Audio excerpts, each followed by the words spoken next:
We are back, we are back, we're back. It is another Tuesday evening, and you are listening to Soul Perspectives here on CKUT 90.3 FM. My name is Kim Dominic Ferguson, and we have on the air with us Evans Exame, who is a mechanical engineer who has studied many different martial arts throughout his life and has been fascinated since his CJEP years. So that's in the 90s. So hint about how old he is. And he conceived of a gym, and eventually in 2012 he was able to actually physically have the gym. But my understanding was you were training people before that. You were having training sessions outside, and then eventually you got your own space. Donc parle-nous un peu de comment est-ce que tu arrives à faire un gym? Parce que souvent, on arrive dans des gyms, on voit des gyms qui se montent partout. Et c'est comme, OK, tout est là. Mais comment est-ce que on concevoir un gym? Quelles sont les pensées qu'il faut avoir pour concevoir le gym au niveau l'aspect physique, donc les meubles et tout ça, l'équipement, comment est-ce qu'on choisit les employés, les entraîneurs et tout ça. Parle-nous de ça pour qu'on puisse vraiment comprendre l'aspect business de ce business-là qui est vraiment quelque chose de bon pour pas seulement la communauté, pour l'individuel. Ok, excellent. Le gym, j'y ai pensé dans les années fin 90 et ça a pris quelques années pour mettre ça en concret. Et en 2012, je me suis décidé un matin, je me suis levé, je dis bon, et voilà. J'avais fini mon implication auprès de l'AIAC, donc j'avais décidé que je prenais un break et après 6 mois environ, je me suis dit, bon, c'est quoi le nouveau projet? C'est quoi mon nouveau défi?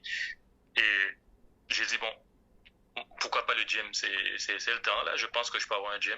Mm-hmm. Et j'ai contacté un de mes amis, mon partenaire d'aujourd'hui, là, parce qu'on est deux dans l'aventure. Okay. Mon partenaire, Michel Aubin. Lui, il est évaluateur en bâtiment. Mm-hmm. Et je lui ai dit, bon, est-ce que tu peux me trouver une liste de bâtiments à louer? J'aimerais juste voir dans... Comment ça existait. What are the options? Ouais, là, yeah. Lui, il comprenait pas parce qu'il savait pas encore c'était quoi le plan et okay. il comprenait pas pourquoi je lui demande ça. Là, il m'a dit, OK, je t'envoie une liste. Puis là, j'ai commencé à regarder. Je lui ai dit, non, ça va pas. Peux-tu m'envoyer d'autres trucs? Là, il a été intrigué, il est venu me voir, il m'a demandé c'est pourquoi tout ça. Donc là, je lui ai dit voilà. Donc voilà, j'ai pensé il faut que j'ai un gym, puis ci, puis ça. Et le gym, c'était un gym fonctionnel et je voyais que ça serait comme un studio d'entraînement où les gens viendraient et qu'il y aurait des cours dirigés, qu'on dirigerait les gens dans des stations, style l'entraînement et tout ça. Mm-hmm. Donc, je lui expliquais le concept et tout. Et là, il a arrêté de parler. Il a dit, bon, c'est où je signe. Donc, sans le vouloir, je lui ai vendu l'idée. Mm-hmm. Sans le vouloir, avec ma passion, avec la manière que je lui ai expliqué l'idée, avec les... C'était tellement clair dans ma tête. Yeah. Donc, il voyait... Oh, OK, ça a l'air tellement clair, puis ça a l'air tellement réalisable. C'est un no-brainer pour lui. C'était un no-brainer pour lui. Et pour moi, je voyais pas comment je pouvais échouer dans... Pour moi, c'était tellement clair, je voyais pas c'est que j'y allais ou j'y allais. Mm-hmm. Il n'y a pas l'option de pas y aller. Donc, it's a matter of, I'm going to get it either tomorrow or next week. But I'm still going to get it. Yeah. Où j'étais rendu, c'était ça. Donc, on a commencé et j'avais un ami qui s'était lancé tout récemment dans la fabrication d'équipements de gym style CrossFit.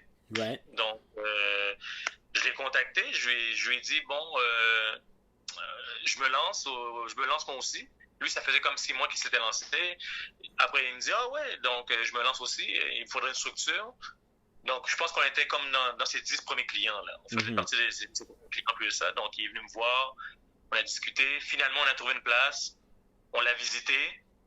Puis quand tu rentres là-dedans, c'était un entrepôt avec un paquet de boîtes, de vêtements et tout ça. Yeah. Et nous, on a pu voir au travers de tout ça. On a dit, bon, et voilà. Et c'était à Saint-Michel à cette époque-là. C'était sur la 8e avenue qu'on était, notre premier espace. Okay. C'était 11 000 pieds carrés qu'on avait. C'était immense. C'était immense. Donc, on est rentré, on a regardé, on a dit, bon, this is it. On y va, on prend ça. On l'a pris, mais là, notre idée, on avait l'espace. Mm-hmm. On avait l'espace, on avait l'équipement, mais on avait le contenant, mais on n'avait pas le contenu. Le contenu, c'est les cours et c'est tout ça. Yes. Et c'est là le gars pour qui je donne des cours à l'extérieur, yeah. Lui, il cherchait un endroit où donner ses cours à l'intérieur. Donc, je l'ai approché, je l'ai proposé de venir me rejoindre.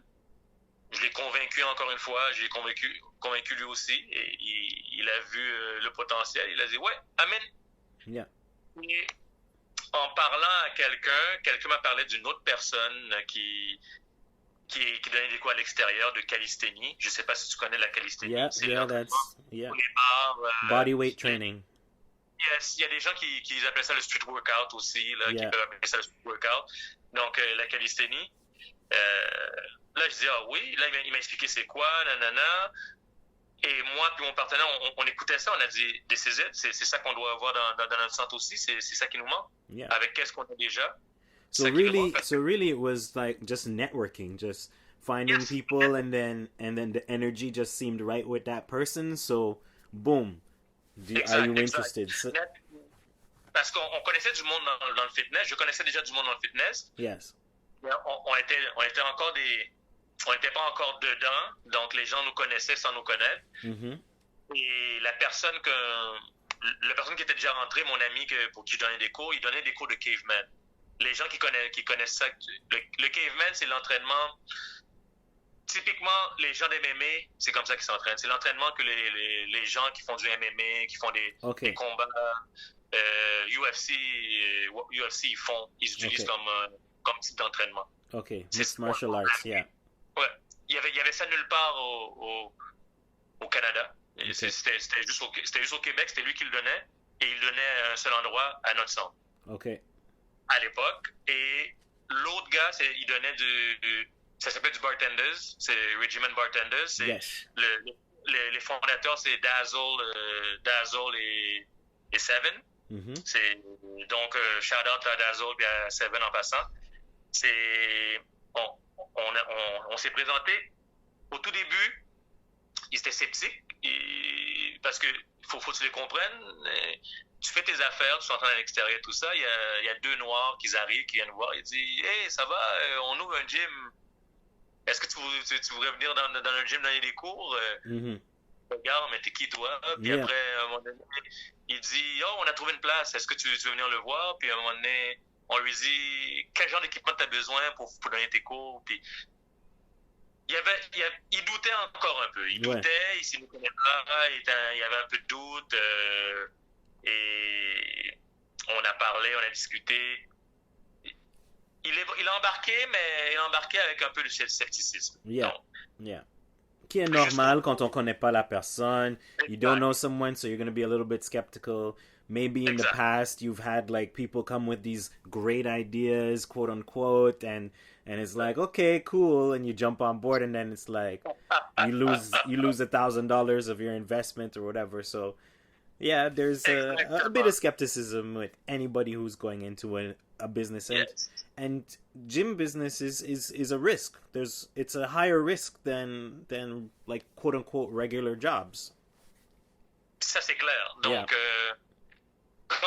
donc finalement, on l'a présenté tellement que un des deux, il disait, oh, j'ai pas le temps, l'autre va vous rencontrer, moi j'ai pas le temps, je fais d'autres trucs. Mm-hmm. Finalement, il est venu à la salle, on lui a présenté l'endroit, et là, il a vu l'endroit. Donc, il commençait à dire, on dirait que c'est vrai, qu'est-ce qu'on fait? Yeah. Puis par la suite, il voit qu'on lui dit, il y a un gars qui s'en vient qui va te poser des questions sur les équipements que tu as besoin pour donner le cours. Yeah. Please tell him what you want and we'll take care of the rest. Yeah. Et là, il dit, il dit quoi? Vous allez faire des équipements pour moi, pour que je donne. Yeah. On lui a dit ça comme ça, là, puis il comprenait pas. Yeah. Puis il y a un gars qui est rentré, un gars est venu le voir. Un gars est venu nous voir, puis on lui a dit, va voir de ce gars-là. Puis il a été le voir, puis il comprenait pas. Il dit, OK, je veux des barres, je veux des barres parallèles, des barres hautes, des barres basses et tout ça. Mm-hmm.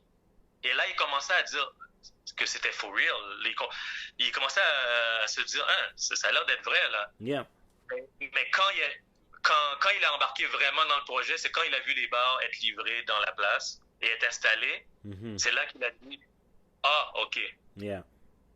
Because okay. Now he saw that the vision was real. The vision of yes. whatever your dream was real, and that you're actually like listening and providing what he needed. So c'est comme il avait besoin d'une preuve que vous êtes solide, que vous êtes vrai avant qu'il embarque.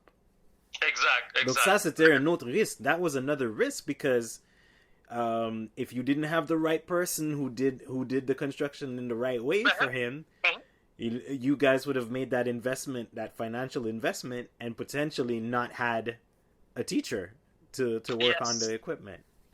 And we'll get the equipment in the middle with no instructor. Wow. Then at the end we got it, and we start on December 2nd, 2012. Wow. So how long between you talked to Oba and you said wanna do this thing, want this space, because you spoke to him about wanting the space, and then 3 months. 3 months? That's fast. 3 months. Because we registered the company on October 1st, I think, or 2nd, something. And 2 months later, we were open. Wow. That's fast. Yeah, really fast. But it was clear in my head. Right. And I take the time to faire le plan d'affaires as well. I did a plan d'affaires là. Yeah. A really big one. On a étudié le market. Lui, il a fait la partie étude de marché. Mm-hmm. Et moi, j'ai fait tout l'aspect le modèle d'affaires et tout ça. Mm-hmm. Puis quand on a commencé, on n'avait pas les yeux fermés. On savait exactement tout ce que les autres gyms faisaient à l'époque. Et on savait où on s'en allait, qu'est-ce qu'on devait faire pour pouvoir réussir. Puis voilà pourquoi on est encore là aujourd'hui. Okay. So what distinguishes you from other gyms? What would you say is the thing that makes you stand out from the other gyms? C'est le genre d'entraînement qu'on donne. Le genre d'entraînement qu'on donne, la calisthénie du bartenders, c'est Richmond bartenders, c'est comme la calisthénie sous le rythme de la musique. Yeah. C'est du rhythmic movement. Yeah. C'est comme ça qu'on appelle ça.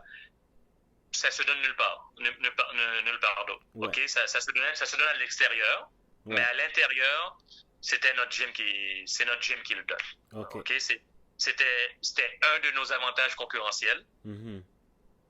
Et l'autre chose qu'on avait comme avantage à l'origine qu'on a ouvert, c'est le Caveman, qui se donnait nulle part d'autre ailleurs au Canada. Okay. Donc, le Caveman. Yeah. Tu as mentionné, this is the kind of workout that MMA fighters use. But like what is the workout? So what does the workout look like? Give us a little taste of what that seems to be. It's a mix of powerlifting, but pour les gens vont dire que c'est du CrossFit, mais ça ressemble un peu au CrossFit, mais c'est la structure qui est différente. La structure est différente, donc le CrossFit, il va y avoir des AMRAP, il va y avoir c'est max rep, et c'est le max de rep en un temps court ou un temps déterminé. Yeah. c'est sur les structures-là, mais les structures de Caveman sont plus différentes. Là. Euh, j'ai pas d'idée en tant que telle parce qu'il y a tellement de structures là. Yeah. Mais ça mélange des pneus. Il peut y avoir des pneus, il peut y avoir un mélange de pneus, des mouvements animaliers, donc des mouvements de déplacement sous les mains, sous les like pieds. spider walks and tire lifts, and maybe even the hammer with a tire. Okay. Yep. Flip tires, hammer on the tires, powerlifting, stuff like that. Mais comme je dis, les gens vont dire que ça ressemble à du CrossFit, mais c'est juste les structures qui sont différentes. C'est pas les mêmes structures que le CrossFit. Right. Et c'est quelque chose qui est patent, c'est un trademark. Okay. Il faut être certifié Caveman pour pouvoir gagner le cours de Caveman. Et au Canada, il y avait quelques personnes et la plupart, la grande majorité donnaient les cours chez nous. Donc, c'était comme quand on a commencé, on avait 2 avantages concurrentiels. Yeah. Et ça nous a permis de partir le centre. Et au travers de ça, on a lancé d'autres cours en parallèle, des cours propres au lab, donc un cours d'abdos fessiers, cours de danse, des cours de bootcamp, cours de kickboxing. Donc, au travers de tout ça, on a développé d'autres cours et c'est comme ça que le gym a augmenté son éventail de cours de service. Nice. We are on the air right now. We're talking to Evans Exame, who is a mechanical engineer, and he's also the co-founder of Le Lab Gym, which is a gym that offers a little bit of a different style of training with some new things that you're not familiar with and some of the old stuff that you definitely know about. But we do got to take a little break right now because we want to play some music for y'all. Keep it locked. You are listening to Soul Perspectives here on CKUT 90.3 FM.